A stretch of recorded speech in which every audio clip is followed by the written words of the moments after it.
Pearce, so wonderful to see you. How's it going, my friend? Thank you very much. It's nice to be here. Nice to see you. How are you? I'm good. I'm good. Listen, I'd rather have you here right next to me in Toronto, but this will do for now. I love Toronto. Toronto is one of my favorite cities in the whole wide world. Well, Absolutely. listen, let's go back to a little movie called Memento. Do you recall that at the Toronto International Film Festival? Yes, Kind I of started do. your career, I think. I think that did have something to do with it. Absolutely. And Toronto, I've loved for all the times that I've been there. And in fact, I made a film in Toronto once in Trader, and got to spend time with a great hero of mine, Daniel Lanois. So it was quite the experience. Well, we always embrace you here. And Guy, listen, another amazing performance in The Last Vermeer. I honestly, how did you make everything look so effortless? Truly. Well, I don't know. I think it's it's about the script, and it's about feeling like I can tap into something that I can understand, and yeah, I don't know. I certainly read lots of scripts that I can't say yes to, because I just don't feel like I would be able to do them justice. Yeah. But when I find a character like this, for example, who, I think the interesting thing about someone like Han van Meekeren, as you see in the film, he's incredibly flamboyant, but at the same time, he's not far away from the fragile, broken guy that is there under the surface. So for me, that dance between the two extremes, and they're not always as extreme as they are with Han van Meekeren, but to be able to know what the vulnerability is of a character, and what they do with that, and how they present themselves in the world, is the thing that I'm always interested in, I suppose. Yeah. And someone like Han van Meekeren, as I say, is quite extreme. He's living the high life while the rest of Holland is under Nazi occupation, and he's living like a king as if it's not even going on. Yeah. So, Yeah. which just gives an indication, I think, of the pain and the trauma that this man has experienced growing up, and the high ideals, or the high kind of maybe not ideals, but the sort of the high level of praise that he was hoping to sort of be afforded in life. And he's finding a way to do it, Yeah, I'm wondering, when you take on a character who's based on somebody in real life, I was wondering, when you took this one on in particular, how much you knew about him, how much you knew about this era, and then the pressure you might feel to portray somebody who's real. Well, I didn't really know anything about him beforehand, and funnily enough, here I am in Amsterdam now, where the film is set. I spend a lot of time here these days because, as you know, I have a partner here, and we have a lovely little 4.5-year-old boy. Yeah. So I was here to shoot the film, and as far as the pressure, I think I'd done a film before where I played a Dutch character, and of course I was very aware of what the Dutch might think of my appalling accent. I felt a little more confident this time, but this time I was playing somebody who they knew, who Dutch people knew of, and was viewed as somewhat of a hero. I mean, first he was seen as somewhat of a demon in the eyes of the society here. But he was somebody that people knew about. So you do feel a certain amount of pressure, to get it right. I mean, you always put pressure on yourself to get it right anyway, but it is funny when you're in the midst of I'm sure if an English actor comes to Australia and plays an Australian character, they're very conscious of the fact that everybody is there going, okay, let me hear it. Come on. Yeah.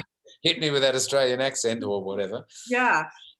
It's for sure. I find this guy, though, you touched on it just earlier, because here's a guy who is just, having a great time during the war and everything. In the meantime, look what's going on, Yeah. What did you think about that? Like, and how he was portrayed, and it's an amazing story.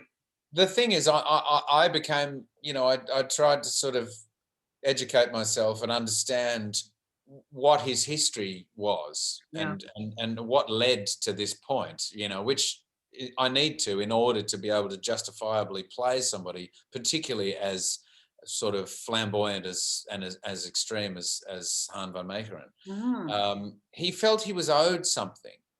He was a man who had it drummed into him by his father that he was worth nothing, would never amount to anything, and took great solace in art right. and drawing, painting, and sort of indulging in the art world for himself. And that was his escape. That meant everything to him. And so by the time he had his first show and was then, you know, sort of dismissed by the critics, was sort of a greater blow than any artist could feel, because he was already he'd already experienced a trauma, I think, by the way he was parented. Right. And so he relied on art as an escape, as his form of survival. So for that environment to dismiss him probably really just reinforced the attitude of his father. And so I think the reality of that, facing that reality was just too hard, was just Yeah. too difficult. And instead of persevering like lots of great artists do who face challenges all along the way, he just went another way.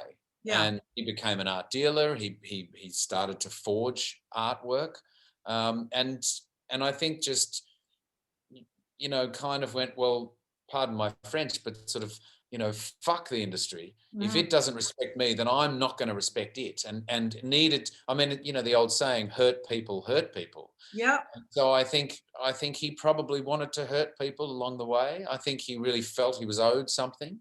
And the thing is, I think he probably believed he had the skills to be a great artist, Yeah, for but sure. he used those skills in a different kind of way. Yeah. Very fascinating, the whole thing. Oh yeah, really. Yeah.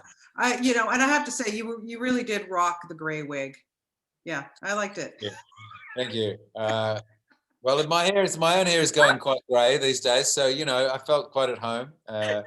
Got a sense of what it may look like in the future. Although I don't get the feeling that mine will be as Thick and wavy, right? wiry. That's Yeah. right. Yeah, no, it was good, Guy. Guy, before we wrap, just have a couple of things because Mare of Easttown, we're going to be getting that here in Canada in the next week or so. The series is Uh, starting up.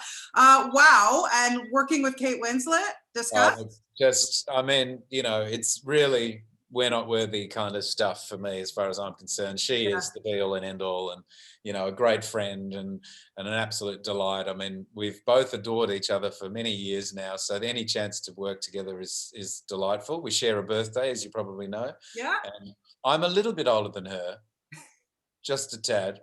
Um, but but we really do enjoy each other's company, and look, I really just pop in for a minute in her show. And funnily enough, it was coming up for a year ago. Actually, I did my first day on March the 12th, and then we got shut down. wow. And then I went back at the end of September and finished off my work, which meant that we got to share our birthdays together, actually be in the Nice. same house together, which was nice. That's a bonus. But yes, no, really thrilled to be working with her again after 10 years. And I have to say, I'm really kind of, I don't know, the seventh day. I have to tell you, my friend, The Exorcist was the movie that scared the crap out of me as a kid. Like, still to this day, I cannot look at pictures of Linda Blair, But this is all about exorcism. This is also coming out in a week or so. My God, come on, really playing this role? How much fun Uh, did you have in that one? yeah, look, I mean, Justin Lang, who wrote and directed the film, he's got some serious talent. He's a very clever guy. He really, talking to him about film, about filmmaking, about style, about story, etc. I just, we're sort of talking Chris Nolan type, sort of cerebral, Wow. brilliance here. Yeah.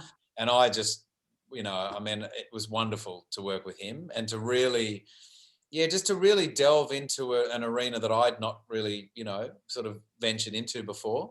But Justin's quite amazing, and so I have really high hopes for this film, and I think people will be quite in hopefully in similar ways to The Exorcist and Poltergeist and those great horror films of the day. Yeah. Hopefully, this has the same effect. Yeah. Oh, looking forward to it. So, just to wrap it all up, I mean, when you get stuff now, Guy, how do you choose? Like, do you have at this point in your career, you look at the director or what is your priority when you take on a role? Well, all of it. It's the story, it's the character, it's how original it feels, it's the director, it's where it's being shot, etc. But primarily, it's if the character's not there, then I can't do it. Yeah. If but the real jackpot is if the director's inspiring, the story's inspiring, and the character's inspiring. And there are certain things, like Mildred Pierce you referenced before, Oh, when I yeah. got the call from my agent and they said, Kate Winslet and Todd Haynes want you to come and do this James M. Cain novel for HBO. We'll send you the script. Before they even said the word scripts, I'm like, just say yes. Just say yes. Like, it's a no-brainer. Let's just do it. Yeah.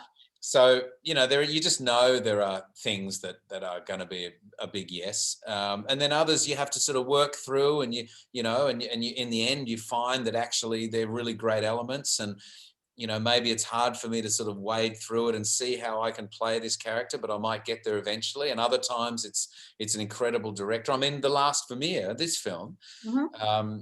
the character was fascinating, but it was the fact also that Ridley called me out of the blue and said, I've got the script. Yeah.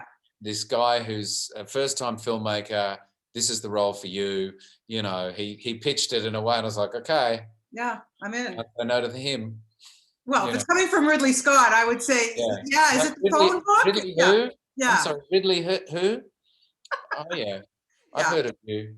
I know Yeah. you. Okay. I'll trust you on this one. Well, Guy, listen, it's always such a pleasure for me to have the opportunity to talk to you.